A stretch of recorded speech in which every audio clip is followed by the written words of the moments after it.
J'ai démarré, j'étais un clochard. On propose du poulet biologique aux différents magasins, aux différentes structures, aux restaurants, aux particuliers, dans les grands magasins, dans les magasins biologiques. Qui est une fierté guadeloupéenne de se dire que c'est une chose qui est faite par des Guadeloupéens, pour des Guadeloupéens. Salut Boris. Salut, bienvenue. Bien, je te remercie de m'accueillir sur ton exploitation. Il y a beaucoup de choses à dire, je trouve, sur ce que tu fais. Je sens déjà que tu es un passionné, je sens que tu es passionné par le poulet, je sens que tu es passionné par l'agriculture et au-delà de ça aussi par l'entrepreneuriat.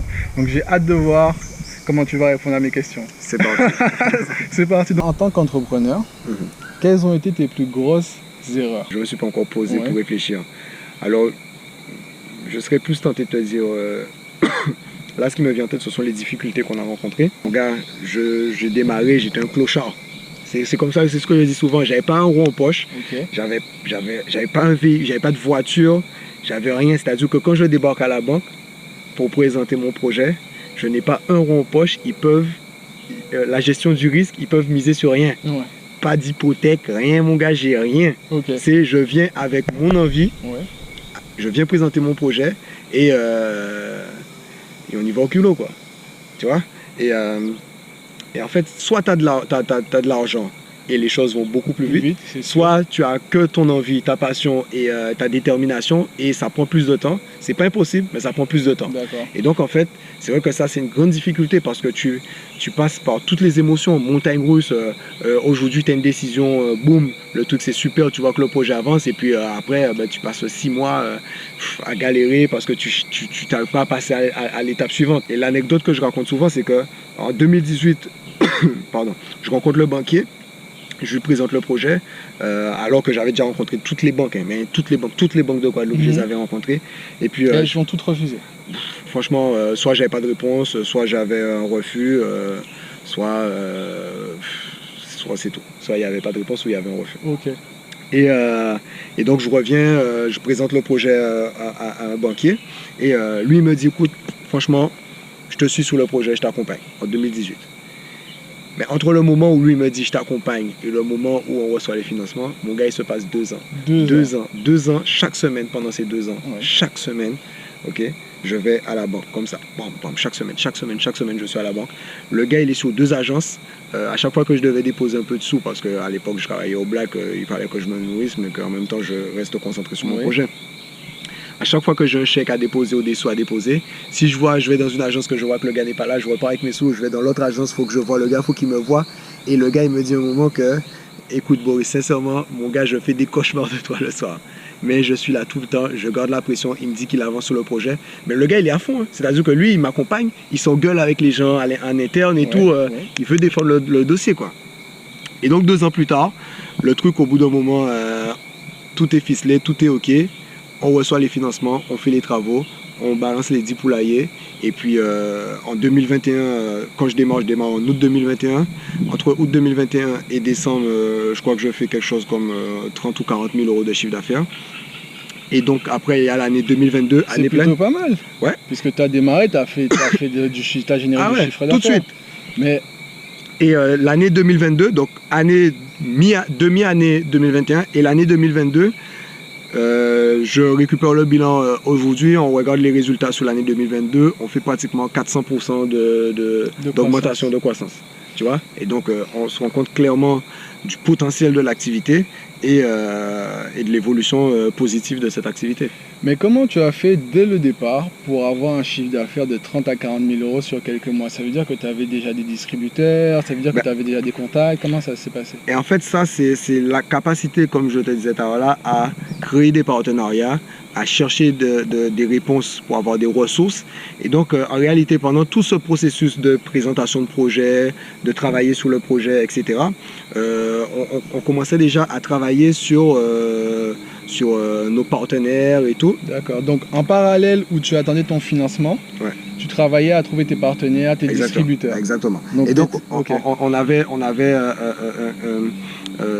intégré une association qu'on appelle l'Association des producteurs labels de Guadeloupe. Donc, en fait, c'est un consortium de producteurs. Pardon. Et donc, ils étaient déjà présents sur le marché depuis pour la plus ancienne ferme présente dans l'association depuis plus de 25 ans. Et donc, ils avaient déjà un réseau de distribution. Et donc, lorsque moi j'arrive avec un produit innovant. Donc, eux, ils ont déjà une carte de produits qu'ils proposent à leurs clients. Qu'est-ce qu'on fait? On intègre à cette carte mes produits qu'on va présenter également aux distributeurs. Et donc, on intègre une liste de produits qui sont déjà bien présents sur le marché et tout. Et donc, le bordel, il démarre tout de suite. Pourquoi le biologique? On a pris la décision de s'engager sur l'agriculture biologique. Deux raisons. Un, c'était de se dire qu'il y avait des parts de marché à prendre là-dessus. D'accord. Donc, en fait, 100% de la volaille biologique était importée. Et nous, on avait pris la décision, effectivement, d'enrayer cette histoire d'importation de poulets biologiques. Et quand on calculait les coûts de production, on se rendait compte qu'en produisant du poulet biologique sur le territoire, on serait moins cher que le poulet d'importation. D'accord. Aujourd'hui, c'est chose faite, 100% de la volaille qui était importée biologiquement sur le territoire de la Guadeloupe en frais, c'est terminé. Aujourd'hui, nous, on est sur le territoire de la Guadeloupe. On propose du poulet biologique aux différents magasins, aux différentes structures, aux restaurants, aux particuliers, dans les grands magasins, dans les magasins biologiques. Et donc, c'est fini cette histoire d'importation de poulet frais bio. Donc, ce qui est en train de me dire, c'est que grâce à toi, ou du moins par toi, il n'y a plus de poulet importé biologique qui arrive en Guadeloupe.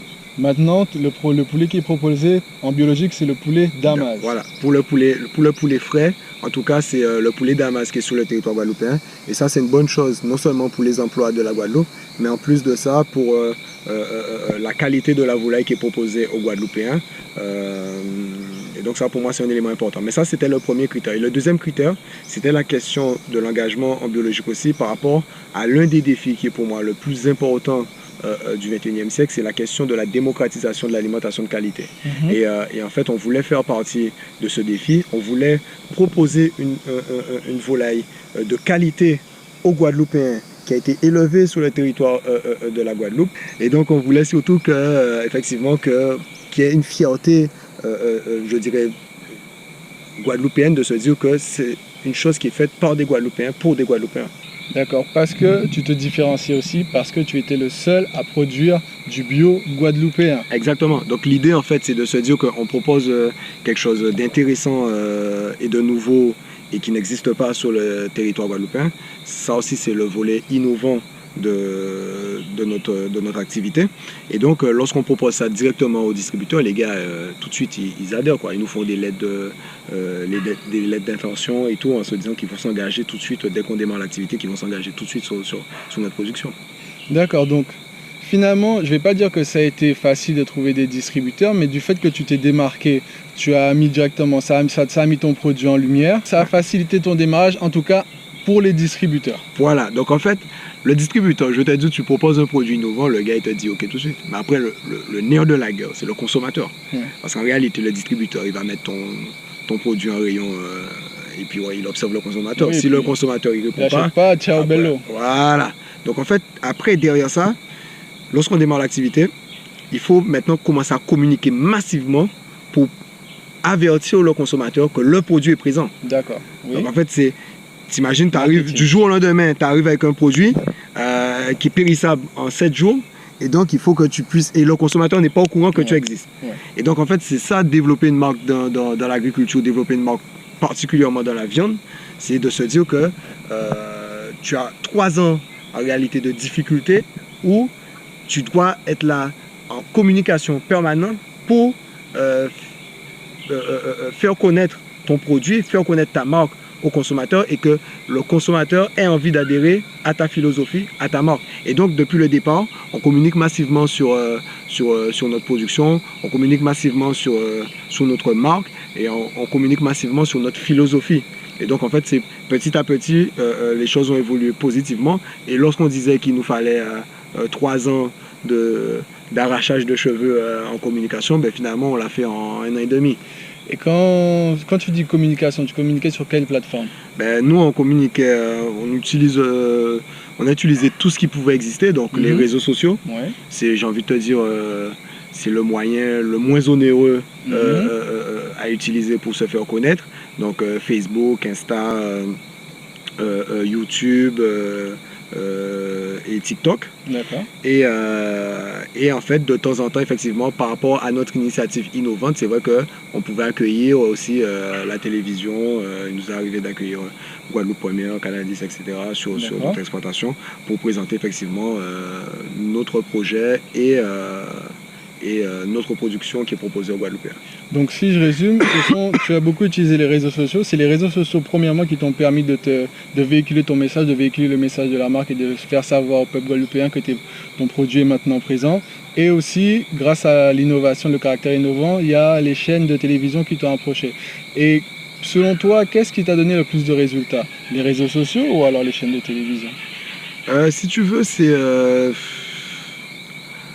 les deux, puisque en réalité, les réseaux sociaux vont être un outil, je dirais, quotidien. On va être là dans la régularité, donc on va proposer, donc en fait on monte progressivement notre nombre de consommateurs en travaillant massivement sur les réseaux sociaux. Et c'est vrai que la radio, la télé, ça va être du ponctuel. Donc si imaginons que je te dis que si on parle entre guillemets, imaginons de 10 consommateurs supplémentaires par semaine, la semaine où je vais passer à la télé, on aura peut-être 20. Tu vois, donc ça va, boum, ça fait un petit bond. Et donc c'est comme ça qu'on augmente au fur et à mesure. Dès que je vais passer à la radio, on aura un gain de consommateurs qui va arriver. Mais le fil conducteur, ça va être le travail qu'on va faire sur les réseaux sociaux. D'accord, donc c'est principalement les réseaux sociaux qui ont permis de te propulser. Et c'est ce qui t'a amené de la communication sur des chaînes, on va dire, plus régionales, comme Guadeloupe Première, etc. Exactement. Ok, super intéressant. Donc tu es sur ta troisième année. Même pas, 2021, août 2021, août 2022, ça va faire 2 ans. Là, le 8 août, ça fait 2 ans qu'on est sur l'activité volaille. En août 2021 à août 2022, ça fait 1 an. Et août 2022 à août 2023, ça fait 2 ans. Donc, c'est en tout cas, dans le concret, c'est super jeune. Voilà, exactement. Alors là, il faut comprendre que l'exploitation, on récupère l'exploitation en 2017. Ok. Quand tu dis on récupère l'exploitation, c'est-à-dire ça c'était une friche, c'est-à-dire que là ici on récupère le terrain. Voilà. En 2017. Monte ton terrain un peu parce qu'on n'a pas encore vu. Donc là, en fait, là, c'est les parcours volailles. Donc ça, c'est les poulaillers. Et puis là, on a les parcours volailles. Donc ici, les poulaillers, on en a 7, on n'en voit pas, mais on en a 7. Et après, on lâche les poulets dans les parcours en bas. Oui. OK. Et donc, on récupère en 2017. On crée l'entreprise en 2018. Mais après, c'était des plantations d'arbres. On défrichait le terrain pour faire les travaux, etc. Et tout. Donc tout ça ici, c'était... Ah oui, il n'y avait rien. Il n'y avait rien. Donc à la fin... Non, c'est pas des arbres. C'était la friche, c'était que de l'herbe guinée. Là, avant, il y avait de la canne. D'accord. Okay, mais c'est une canne qui n'avait pas été cultivée depuis 2012. Mais nous, lorsqu'on récupère, c'est de l'herbe partout, de l'herbe à hauteur. Tout était à la même hauteur. C'est-à-dire qu'on ne voyait même pas que c'était une descente là. C'était de l'herbe. C'était de l'herbe, mon gars. Ça descendait un peu, mais je vais te dire, tu voyais pas, tu savais pas où tu mettais les pieds, il n'y avait pas le trou, on voyait pas tout ça, quoi. Donc d'huile de coude, en attendant, vous préparez vous y croyez, vous préparez le terrain. On préparait le terrain. On préparait le terrain pour comprendre la topographie du terrain, de savoir comment est-ce qu'on allait implanter les poulaillers, comment est-ce qu'on allait planter les arbres, etc., etc. Et donc, au fur et à mesure, ça nous permettait de conceptualiser le projet concrètement. Mais l'activité réelle, l'activité commerciale, la vente, le chiffre d'affaires a démarré en août 2021. Donc tout ce temps-là, avant, c'était, je te dis, on travaillait le projet, on avançait soit sur des travaux réels, soit sur des dossiers, etc. Mais il y avait pas, c'était chiffre d'affaires zéro. Ça a pris 4 ans parce que le projet a démarré en 2010, c'était 2017, tu m'as dit. En 2015, on rentre, on commence à se former pour comprendre un peu le marché de l'agriculture, etc. Entre 2015 et 2017. 2017, on commence réellement le projet d'installation, donc de création d'entreprise, le projet d'installation, et on vend la première volaille en août 2021. En août 2021. Donc entre le moment où je rentre en 2015 et 2021, j'ai pas un rond en poche. Il se passe 6 ans. Et qu'est-ce que tu fais concrètement comme job? Tu as fait quoi? Parce qu'en attendant, il faut boire, il faut manger, tu as une famille.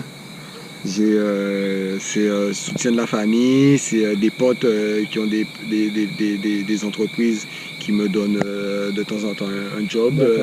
Donc on fait beaucoup de blagues. Et puis, sans énumérer ce que j'ai pu faire comme activité, mais je te dis, j'étais à gauche, à droite, je mettais mes compétences à disposition, voilà, pour avoir un peu d'argent et survivre, quoi. Mais à plusieurs reprises, je me suis dit, mais fuck, j'abandonne, j'arrête et puis je vais chercher un CDI. Tu vois? Et qu'est-ce qui t'a fait tenir, justement? Mais en fait, sincèrement, c'est ma famille, c'est ma compagne qui me dit non, accroche-toi au projet, on maintient le projet, on continue, on va serrer la ceinture et puis ne lâche rien, quoi. Donc c'est vraiment le soutien, c'est ton entourage, toi, qui t'a permis de tenir bon pour arriver à faire aboutir ton projet. Parce que c'est quand même passé 6 ans quand même. En fait, on n'arrête pas d'apprendre. On apprend des gens qui nous entourent, on apprend, et puis je pense que ma famille, c'est important par rapport à ça. Je te dis, ma grand-mère, comme je te disais, elle m'a transmis sa passion, son amour de la terre, et à aucun moment elle m'a parlé de créer une entreprise dans ce secteur-là. En fait, elle me l'a transmis naturellement, et aujourd'hui, quand je vois que je suis dans ce secteur d'activité, c'est passionnant. Mais ma mère, qu'est-ce qu'elle m'a donné cette envie de toujours avoir la foi dans un projet. Mon père, qui était commercial, il m'a fait comprendre que les relations humaines, c'est quelque chose d'extrêmement important, parce qu'en réalité, sans relations humaines, il n'y a pas d'humanité. Donc c'est des éléments importants. J'ai un oncle qui m'a appris que tu dois toujours donner de la main droite pour recevoir de la main gauche, donc de la bienveillance en permanence. Et puis ceux, quand j'étais en France, qui m'ont appris ce que c'est que l'état d'esprit, le mindset, ce sont des éléments très importants. Et j'ai un oncle ici qui m'a montré qu'avec rien, tu peux construire des châteaux. Avec une planche et un clou, tu peux construire un château. Donc ce que c'est que le bricolage, et de pouvoir toujours rebondir à tout moment. Et en fait, il y a ma compagne qui est à côté de ça. Ça fait pratiquement 17 ans qu'on est ensemble. Et on a tout traversé. Je veux te dire, on a vécu les plus grosses galères. Et en même temps, toutes les réussites qu'on a connues, on les a connues aussi ensemble. Je te dis qu'on était étudiants, il nous arrivait de piquer de la viande dans les rayons pour pouvoir manger. Donc en fait, c'est des trucs qu'aujourd'hui on rigole, mais mon gars, on est passé par là. C'est énorme. Et je souligne le mot, tu as employé le mot mindset. Et en tant les entrepreneurs, beaucoup de personnes emploient ce mot mindset. Est-ce que tu as été du genre à lire des livres ou à te former, ou est-ce que c'est venu tout seul? Alors, si tu veux, c'est un peu des deux, mais je ne vais pas te cacher qu'il y a un moment où il faut que ça passe par la connaissance, ça passe par la lecture, ça passe par les histoires de réussite, ça passe par l'inspiration. Mais tu sais, je suis quelqu'un de particulier, je suis très terre à terre. Très terre à terre, très 1 + 1 = 2. Et donc en fait, parfois, je lisais des trucs et... tu lisais, c'est pas que je suis contre ça, c'est-à-dire que je comprenais pas, par exemple, les histoires de l'énergie positive, la pensée positive, tout ça, tu vois, je comprenais pas, parce que je me disais, mais c'est quoi ça? Et en fait, j'ai compris que moi, je fonctionne différemment, c'est-à-dire que j'accepte ma pensée négative, mais tu dois être conscient de ça. C'est-à-dire que tu peux avoir des pensées négatives, mais il ne faut pas que ça t'empêche d'avancer. Donc en fait, tu l'acceptes et tu es conscient de ça. Et quand tu es conscient de ça, tu te dis, bon ben, je suis conscient de ça, mais ça ne doit pas m'empêcher d'avancer. Donc je regarde comment est-ce que je mène une action qui va m'emmener vers du positif. Et en fait, c'est ça la conception de garder la pensée positive, c'est de se dire que en réalité, il ne faut pas que les erreurs ou le malheur qui t'arrive à un moment t'empêche d'avancer. Et donc en fait, tu l'acceptes et tu réfléchis à quelle action que je dois mener pour que ça se transforme en positif. Et en fait, comme je disais à l'incubateur, moi je fonctionne comme un programme informatique. 0, 1, 1, 0, 0, 1, 1, 0. Et en fait, moi j'ai besoin que les choses soient posées avec des idées claires, avec des fonctionnements. Quand on parle de psychologie, ça fonctionne d'une certaine façon. Quand on parle de vente, ça fonctionne d'une certaine façon. Quand on parle d'émotion, de créer de l'émotion lorsque tu vends un produit, ça fonctionne avec des codes, avec des règles, avec des fonctionnements. Et moi, je ne fonctionne pas sur des idées abstraites. Donc, comme je le dis souvent, moi, je fonctionne avec un calcul mathématique qui est très simple. C'est conviction plus constance plus persévérance égale résultat. Conviction plus constance plus persévérance égale résultat. C'est simple, c'est clair. Ça, c'est mon état d'esprit. Et après, en termes d'action, 2 éléments importants. J'avais lu Zig Ziglar qui disait ça, mais aussi, moi, je modifie beaucoup les trucs que je lis parce que je les modifie pas. Voilà, c'est ça. C'est-à-dire que je ne veux pas m'approprier les propos des gens, mais je les adapte beaucoup par rapport à moi. Et en fait, Zig Ziglar disait que ce n'est pas les aptitudes, mais l'attitude qui te fait prendre de l'altitude. Et moi, en fait, j'étais pas trop d'accord, même si je comprends où il veut en venir. Hein. Moi, il me faut des aptitudes et il me faut l'attitude pour prendre de l'altitude. Il me faut les deux. Il me faut aujourd'hui, quand je suis en Guadeloupe, j'ai vu trop de gens rester que sur l'attitude et en fait, ils étaient compétents pour rien du tout. Ils n'étaient pas du tout compétents. Mais ils avaient l'attitude et ils vendaient leur bordel. Et en fait, tu te rendais compte que tu t'es fait arnaquer. Okay. Et moi, c'est important qu'aujourd'hui, la crédibilité de notre territoire passe par deux éléments. Les aptitudes. Il faut que tu sois compétent dans ton domaine. Il faut que tu sois fort. Il faut que tu sois le meilleur dans ton domaine. Okay? Et après, l'attitude. C'est ta posture, la façon dont tu te tiens, la façon dont tu présentes ton projet, la façon dont tu arrives à convaincre des partenaires d'investir sur ton projet. Ça, c'est très important en fait. Et c'est comme ça que tu passes à un niveau. Parce que je connais une multitude d'agriculteurs. Les gars, ce sont des tueurs. Mais par contre, ils ne savent pas vendre un clou. Tu vois? Et donc, en fait, ça pose un problème.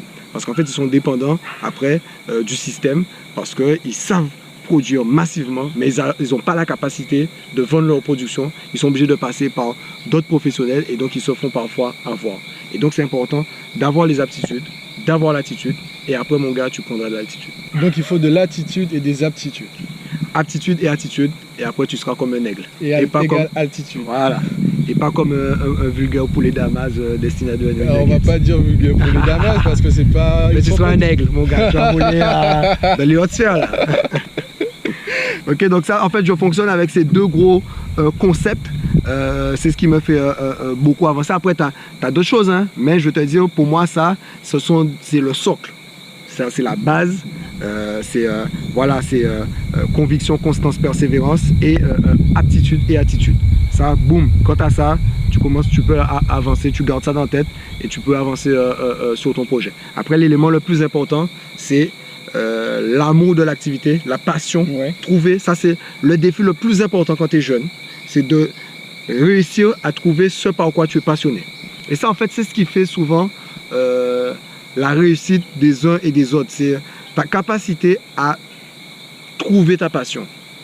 Et une fois que tu as trouvé ta passion, maintenant tu peux commencer à réfléchir comment est-ce que tu transformes cette passion en activité commerciale, en activité professionnelle. Mais c'est important d'être passionné par ce que tu fais. Quand je te parle de passion, ce n'est pas forcément à proprement dire l'activité. J'aurais pu te dire que je ne suis pas forcément passionné par la production de poulet. Ça peut être le côté vente, ça peut être le côté communication, ça peut être n'importe quoi. Je connais des gens qui ont des entreprises qui ne sont pas forcément passionnés par leur activité principale, mais cette notion de direction d'équipe, de direction de vente, etc., ça les anime et donc ils prennent des compétences ailleurs pour leur côté production, mais derrière, ils sont pleinement investis dans leur domaine de compétences.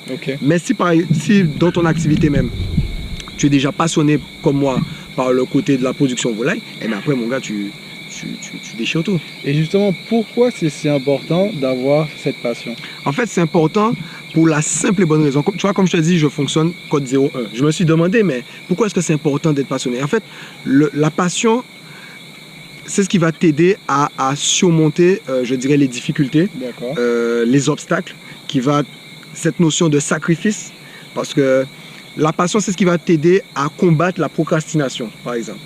Tu vois, imagine, je te donne mon exemple, hein. Après chacun va prendre cette image et voilà.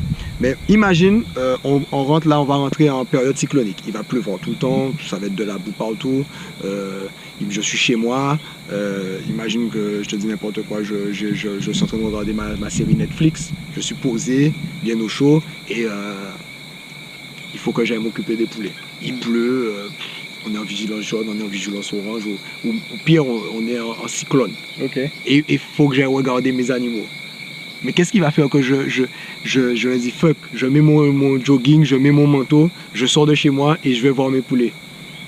C'est ça, c'est la passion. Si tu n'as pas ça, mon gars, tu restes dans ton lit, tu regardes Netflix, tu sors pas de chez toi, tu vas pas voir les poulets et le lendemain quand tu arrives, tu as des morts partout. Tu vois? Et en fait, la qualité de la volaille là je suis plus technique, la qualité de la volaille va dépendre de ta fréquence de passage. Et donc ta fréquence de passage va dépendre de ton niveau de passion. Parce que quand tu n'es pas passionné par la production, ben forcément, tu vas mettre tout automatique et tu vas passer une fois tous les 2 jours, ou peut venir une bête là, ou peut siroter, ou peut prendre l'argent, ou peut boire un homme, ou peut boire femme, et après, ben, tu n'es pas là. Donc c'est la passion qui permet d'être persévérant et qui permet de mettre les choses en place, mais aussi c'est la passion qui va aussi déterminer d'une certaine façon. Tu disais que lorsque tu fais quelque chose, il faut être le meilleur. C'est la passion aussi qui va te pousser, qui va te motiver à être le meilleur. Exactement. Pour moi, tu dois être le meilleur dans ton domaine. Si tu fais des choses exceptionnelles, tu auras une reconnaissance exceptionnelle.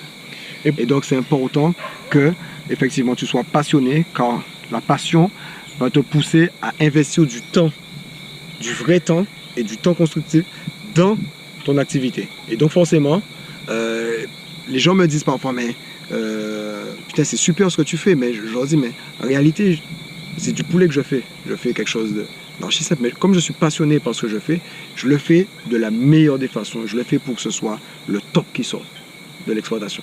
Et donc forcément, mais derrière, comme je te dis, quand tu fais des choses exceptionnelles, tu as une reconnaissance exceptionnelle. Et des résultats aussi exceptionnels. Exactement. Est-ce que tu as toujours eu une âme d'entrepreneur? Je essaie de réfléchir, hein, mais le plus loin souvenir que j'ai, l'idée était toujours d'entreprendre. Mais c'est vrai qu'il y a un moment, on se pose des questions quand on est jeune, on se demande qu'est-ce qu'on va faire, dans quel secteur d'activité on va travailler. Et j'aime dire qu'à l'époque, j'ai passé un bac compta finance, et je voulais être commercial. Je prends ça comme exemple, je voulais être commercial dans une concession et rouler dans des belles voitures.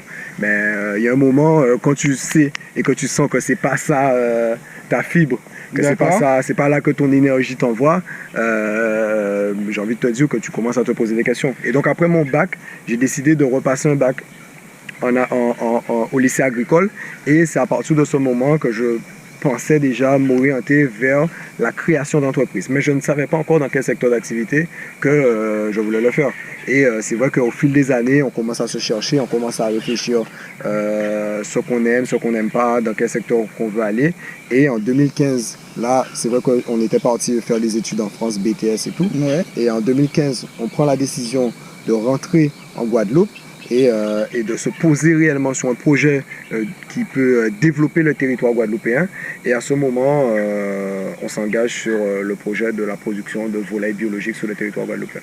Et si j'ai bien compris, tu étais déjà dans une optique de l'agriculture, puisque tu as été dans le secteur agriculture, mais quand tu dis que tu ne savais pas encore, tu ne savais pas encore dans quel secteur dans l'agriculture? Exactement, ça veut dire que je savais que je voulais travailler à l'extérieur, mais c'est vrai que j'avais un profil plutôt aménagement paysager, donc j'aurais pu finir, je dis ça souvent, j'aurais pu finir au parc national, j'aurais pu finir à l'ONF ou dans des services espaces verts, etc.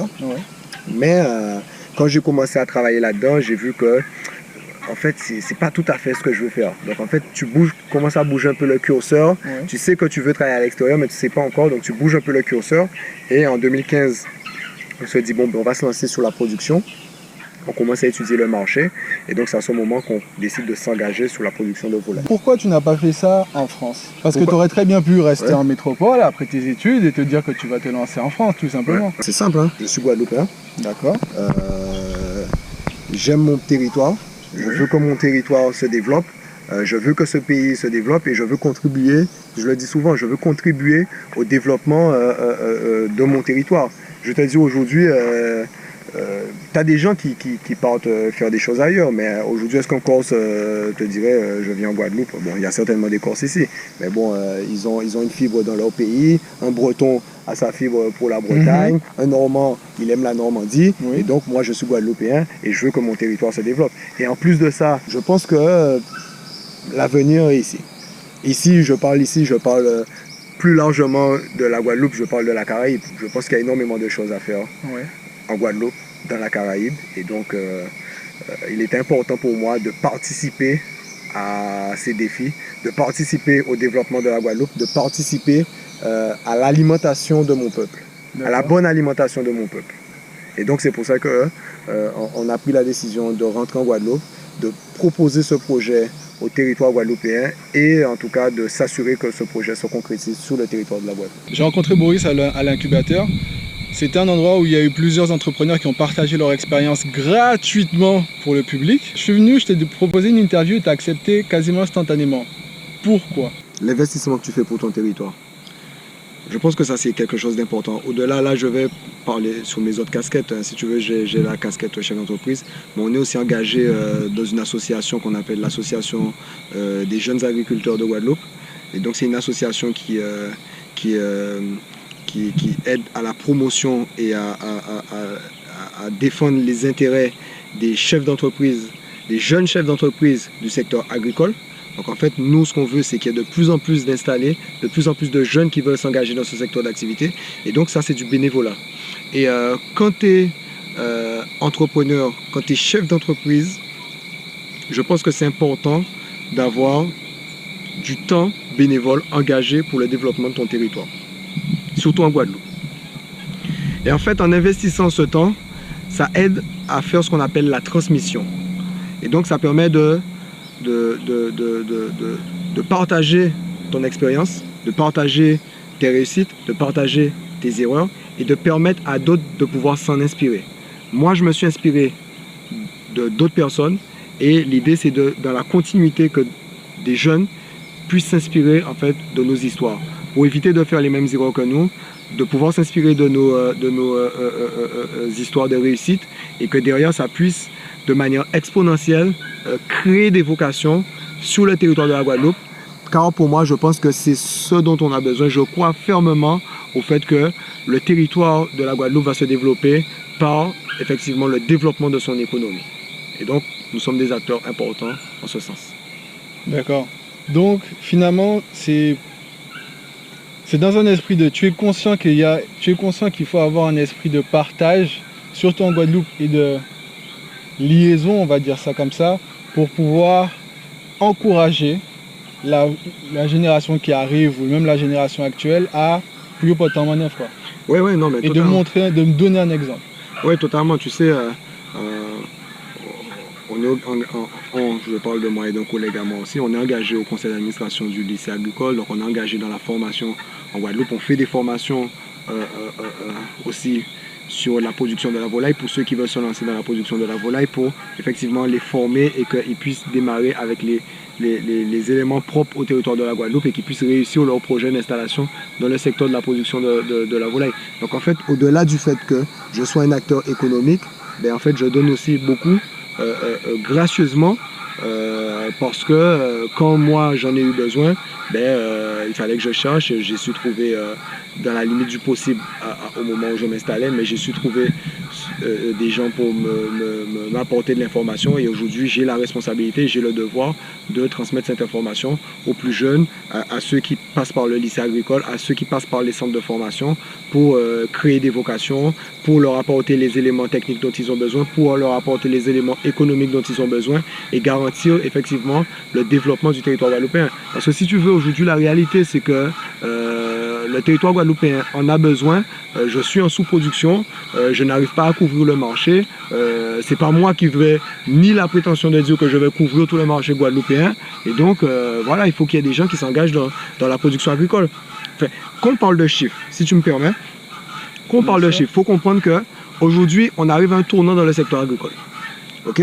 Ce tournant, c'est que c'est un métier qui est vieillissant. Oui, la moyenne d'âge, c'est 59 ans aujourd'hui. Mais quand je te dis 59 ans, ça veut dire qu'il y a des jeunes comme moi qui diminuent la moyenne. Oui. Mais les gars ont 70 ans, 75 ans, 80 ans sous des parcelles. Et donc, il faut qu'il y ait des jeunes qui s'engagent. Et si aujourd'hui, il n'y a pas une jeunesse qui s'engage fermement dans le secteur agricole, il faut comprendre que c'est un secteur primaire qui est voué à disparaître. Et donc, c'est l'alimentation d'un pays qui est voué à disparaître. Et donc, en termes de chiffres, il faut comprendre qu'on doit changer à l'horizon 2030. Donc, ça veut dire, là, en 2030, il faut qu'on ait à minima 3000 agriculteurs qui soient installés, 3000 jeunes qui soient installés dans le secteur de la production agricole. Et on est très loin d'atteindre ces chiffres. Parce que ce qui s'est passé, c'est qu'entre 2010 et 2020, on a renouvelé que 1000 agriculteurs. Donc, si on est à 1000 agriculteurs tous les 10 ans, on est loin de faire les 3000 qu'on doit faire avant 2030. D'accord, et 2030, ça arrive très vite, donc voilà. Dans 7 ans. Exactement. Donc, l'urgence est là. il faut qu'il y ait des jeunes qui s'engagent dans ce secteur d'activité. Les difficultés sont là. Ce n'est pas parce qu'il y a une opportunité que c'est facile. Oui. Les difficultés sont là.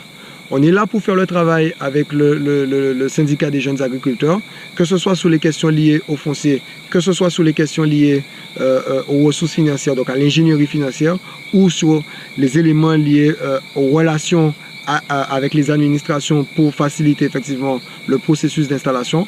On est là pour faire le travail, mais le travail on ne le fera pas seul. Il faut que les jeunes soient engagés, il faut qu'on le fasse ensemble, mais je pense qu'il faut garder la vision, il faut garder la réussite en ligne de mire et je pense sincèrement que le potentiel il est sur le territoire de la Guadeloupe. D'accord, donc là ce que tu es en train de me dire c'est qu'il y a une véritable opportunité agricole et surtout dans le domaine du poulet, de la volaille en Guadeloupe, puisqu'il y a une demande je suppose de poulet entier, mais qui n'est pas encore couverte. Oui, donc la demande elle est là, je parle du poulet parce que c'est mon secteur d'activité, la demande est là, mais la demande est là en bovin, la demande est là en production de porc plein air, caprin, etc. pour l'élevage, mais également sur du végétal. Il y a de la demande sur la production, sur la diversification végétale, il y a de la demande sur l'agrotransformation. Les restaurants sont demandeurs de produits exceptionnels. Donc en fait, la demande est là. L'élément important, je le répète, parce que là on travaille avec du vivant, donc c'est pas, on se réveille pas un matin en disant qu'on va faire de l'agriculture. Aptitude et attitude, capacité, compétence en vente pour aller vendre son produit. Mais sinon, dès que vous avez les aptitudes et l'attitude, ça marche. Au lieu de 3 ans, 1 an et demi, on est installé sur le territoire et le produit se vend. Qu'est-ce que tu fais de l'argent de ta paye? Donc, si tu veux, bon, aujourd'hui on est encore dans une activité qui démarre, donc on fait beaucoup d'investissements sur l'exploitation.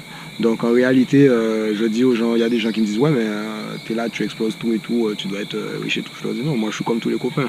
Aujourd'hui encore, je vis dans un HLM comme tous les copains. Donc c'est pas parce que j'ai fait un chiffre d'affaires de 150 000 € que tout l'argent est dans ma poche. Je peux te dire, j'ai des coûts de production qui sont là. Je vis pas mieux que notre éleveur, mais effectivement l'activité est là. On investit beaucoup parce qu'on veut continuer à développer notre exploitation. Et donc l'idée c'est d'ici, je pense, en étant optimiste, je pense d'ici 1 an ou 2, d'essayer de rentrer en vitesse de croisière et d'être assez stable. Mais là, c'est vrai qu'on est sur une jeune activité encore, donc on est encore en tension et on a dû faire beaucoup d'investissements, donc il faut déjà amortir tous ces investissements. Ok, très bien. Donc en fait, pour répondre à la question, c'est il y a l'argent qu'on a reçu, on a fait beaucoup d'investissements sur l'exploitation. Donc ça passe en machine. L'idée, c'est que je crois fermement au développement durable. Donc cette notion de développement économique, de respect de l'environnement et d'aspect social. Et ça, c'est souvent le sacrifice des chefs d'entreprise. Et moi, je veux développer ma structure en me disant que je prends l'aspect social en compte. Ça veut dire que je veux me dégager du temps pour passer du temps avec ma famille. Oui. Et donc cette notion de temps-argent, ce qu'on ne prend pas toujours en compte, c'est on veut plus d'argent, mais on veut plus de temps aussi. Et donc forcément pour avoir du temps, il faut faire de l'investissement sur l'exploitation. Et donc c'est pour ça qu'au lieu de mettre tout l'argent dans ma poche, on a fait le choix d'investir sur l'exploitation pour avoir des meilleures conditions de travail pour nos employés, de meilleures conditions de travail pour nous, et que derrière on verra l'argent qu'on met dans la poche, on verra ça après. Très bien, donc pour le moment tu es encore dans une phase, on va dire, de lancement, de propulsion. Exactement. Et donc tu as fait le choix de, bon je suppose que de te verser un salaire, mais ce n'est pas un salaire proportionnel à ton chiffre d'affaires. Tu préfères le réinvestir pour développer ton activité, et plus tard quand ce sera le moment où tu seras en vitesse de croisière, là on verra pour le salaire. Voilà, exactement. Donc là effectivement je fais mes courses, je paye mon loyer, je paye mes traites, mais je ne prends pas de vacances par exemple. Donc ça c'est la réalité du démarrage de l'activité. Comme je te dis, ça fait à peu près 2 ans qu'on a démarré. Donc on est encore dans une phase où on s'investit pleinement dans l'activité. Et donc voilà. Comment tu gères avec ta famille?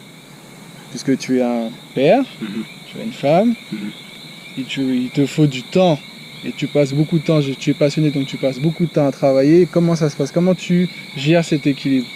Oui, donc en fait, quand on parlait de passion et tout, c'est aussi ça. Hein, on est là pour parler vrai, c'est la question de sacrifice aussi.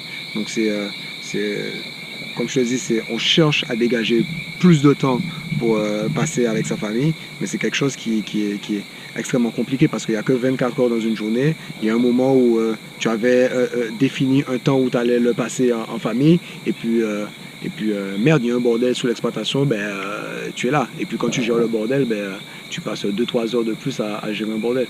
Donc en fait, c'est effectivement cette notion de sacrifice dont on parlait tout à l'heure là. Et donc en fait, il faut pouvoir pallier au fur et à mesure de l'avancement du projet, penser à pouvoir dégager du temps pour le passer en famille.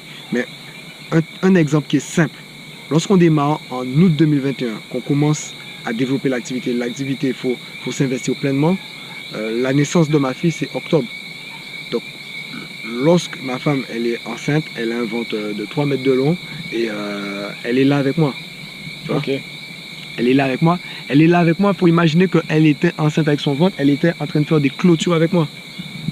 Tu vois? Très bien. Donc, c'est énormément de sacrifices. Je l'admire beaucoup pour ça.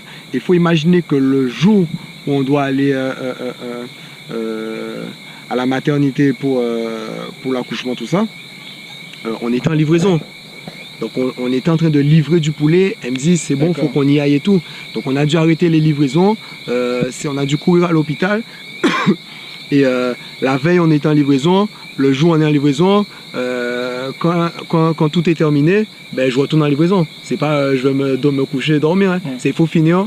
Parce que le magasin il en a rien à faire. Je te dis le petit magasin bio elle comprend. D'Escalon, bon. Un peu moins. Voilà. Bon, même si ils comprennent. Ils comprennent, mais je te dis, voilà. bon. Ouais. Voilà. Il faut quand même honorer les engagements. Donc je retourne et après tu te dis, comme si la semaine d'après tu vas récupérer. En fait, tu te comprends que tu mets une croix sur le temps que tu as perdu ou tu n'as pas dormi. Et en fait, c'est ça notre réalité lorsqu'on démarre l'activité. Donc finalement, ce que tu es en train de me dire, c'est que à l'heure actuelle, tu aimerais peut-être passer plus de temps avec ta famille, mais la réalité est que l'activité que tu as démarrée te demande beaucoup de temps, d'investissement, et que finalement, c'était pas seul en fait. Ouais. Finalement, l'aventure, c'est toi, mais c'est aussi ta femme. Eh bien, en fait, cette activité, et c'est ça en fait, c'est important, c'est que c'est une activité de famille. Okay. Donc en fait, je pense que ça c'est aussi notre avantage, c'est que le fait que tout le monde soit impliqué dans l'activité, donc on comprend lorsque, sauf ma fille de 2 ans, elle gueule qu'on soit là, quoi. Bien sûr. Donc, sinon, j'ai le soutien pleinement de ma compagne, de ma famille, de mes parents. Donc, comme je te dis, ils m'ont apporté beaucoup en termes de philosophie, en termes d'engagement, en termes d'éducation. Ouais. Dans la limite de ce qu'ils pouvaient m'apporter. Et après, le reste du job, c'est toi qui dois le faire, quoi. C'est toi qui dois continuer à t'éduquer, à apprendre. Et en fait, c'est ce que je dis aux gens. Je fais une activité qui est ultra simple. Comme n'importe qui peut décider de faire une activité ultra simple. La seule chose, c'est sérieux, rigueur. Et quand tu es sérieux et que tu es rigoureux dans ce que tu fais, il y aura toujours des résultats. Il y aura toujours des résultats. Et ça va commencer par le bouche à oreille de personnes qui vont dire « Ah ouais, cette activité, le gars là, tu vois, il est sérieux. » Et en réalité, tu ne vends pas ton activité. C'est toi que tu vends. Nous, ce qu'on vend, c'est du damas. Ouais. Demain, je ferai plus de poulet, je ferai, je dis n'importe quoi, de la tomate. De la tomate damas. Voilà. Et les gens, ils connaissent le sérieux de damas. Voilà. Parce qu'ils savent que s'ils s'engagent là-dedans, c'est qu'il s'est formé là-dedans, c'est qu'il propose un produit de qualité. Et donc, ça, dès que quelqu'un s'investit, avec le soutien de sa famille, avec la rigueur, avec le sérieux, tu verras que ça va commencer par le bouche à oreille. Après, tu verras que les médias vont commencer à te contacter parce que tu es sérieux dans ce que tu fais. Après, tu verras que tu auras une reconnaissance institutionnelle et puis ça finit comme ici avec un ministre qui débarque sur ton exploitation. Mais au départ, c'est quoi? C'est que tu fais une activité simple, tu le fais sérieusement et tu le fais de manière carrée. Et tu verras qu'il y aura toujours des résultats. Exceptionnel, je te remercie pour ta réponse. Dernière question. Quel conseil tu donnerais à ceux qui veulent se lancer dans ce secteur? Le secteur agricole? Ouais. Eh bien, première chose, c'est se former. parce qu'on travaille sur quelque chose qui est assez particulier. On travaille avec du vivant, première chose. Mais deuxième chose, c'est qu'on traverse une période qui est extrêmement difficile parce qu'on subit ce qu'on appelle les changements climatiques. Et donc forcément, toutes les habitudes qu'on avait, tous les automatismes qu'on avait avant, en fait, on est obligé de les changer aujourd'hui. Et donc, en fait, c'est un gros travail qu'on est en train de faire, nous en tant que professionnels, mais également avec les centres de recherche, avec les centres de recherche appliqués aussi, avec l'ensemble du monde agricole. On est en train de trouver les nouveaux mécanismes de production. C'est ce qu'on appelle la transition agroécologique. La région est engagée aujourd'hui sous cette transition agroécologique. L'ensemble des acteurs, l'État et tout, sont engagés sous cette transition agroécologique. Et donc, c'est vrai qu'on passe une période qui est assez complexe, je dirais, où on change de mécanisme. Donc il est important de pouvoir se former. Après, la jeunesse, je dirais qu'on a des idées innovantes. Il ne faut pas avoir peur de les mettre en avant, de les proposer. Avec notamment la région, on a mis en place, je ne sais pas si tu connais, un concours qu'on appelle Green Startup. Pas du tout. Et donc, c'est un concours de track à l'innovation où les jeunes peuvent venir présenter leurs projets innovants. C'est un concours qu'on fait à peu près tous les 2 ans. Et ils peuvent venir présenter leurs projets. Et après, les gagnants sont accompagnés financièrement, mais avec des ressources aussi humaines, techniques, administratives, etc. dans leur projet pour concrétiser leur projet. Et donc, il ne faut pas avoir peur de présenter son projet dans des dispositifs comme ça, parce que derrière, ça permet aussi d'accélérer la rapidité de la concrétisation du projet. Et moi, je suis passé par un dispositif comme ça. Et qu'est-ce que tu appelles un projet? Un projet, c'est quoi? C'est avoir une idée. Ok. L'idée, c'est... un exemple. Je veux faire du poulet. Voilà. Ok. Je veux faire du poulet bio. Et après, le projet, c'est quoi? C'est partant de ce rêve, partant de cette idée, comment est-ce que je le concrétise? Donc la concrétisation passe par une concrétisation papier. Donc en gros, je prends une feuille blanche et j'écris mon projet, je le pose sur papier. Je veux faire du poulet. Je veux faire du poulet comment? Je veux faire du poulet comme ça. C'est ce qu'on appelle le business model. Et ensuite, le business plan financier, j'étudie le marché, comment est-ce que je vais appliquer. Ça, c'est le projet. Une fois que le projet est posé, clair, net, les partenaires, les besoins, les fournisseurs, les clients, l'ingénierie financière, etc. Quand tout est posé, là, je peux commencer à aller communiquer sur comment est-ce que je vais concrétiser ce projet. Et tout ce qui est l'ingénierie financière, les contacts dont tu viens de parler, ça c'est quelque chose, est-ce qu'il y a un centre qui répertorie toutes ces choses ou c'est quelque chose que tu dois faire seul? Alors aujourd'hui, comme je te disais, on a dans le secteur agricole, on a l'association des jeunes agriculteurs. On a une bonne maîtrise de ces outils parce que si tu veux, on baigne là-dedans en permanence au quotidien. On est même consulté lorsque ces outils doivent évoluer et que le curseur doit bouger. Et donc forcément, on se tient à disposition de tout porteur de projet qui voudrait se lancer pour pouvoir répondre aux interrogations sur où est-ce qu'ils doivent aller, comment ça se passe, combien de temps ça va prendre, etc., etc. Et donc on a ce qu'on appelle un point accueil installation.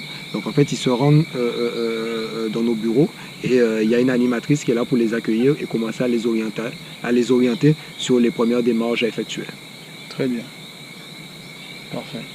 Nickel, j'espère que j'ai répondu à toutes les questions. Tu as répondu à toutes mes questions et tu as très bien répondu à mes questions, voire même au-delà. Je te remercie Boris en tout cas pour ça. Merci. Je te remercie pour le temps que tu m'as accordé. Merci à toi. Et puis à une très prochaine fois.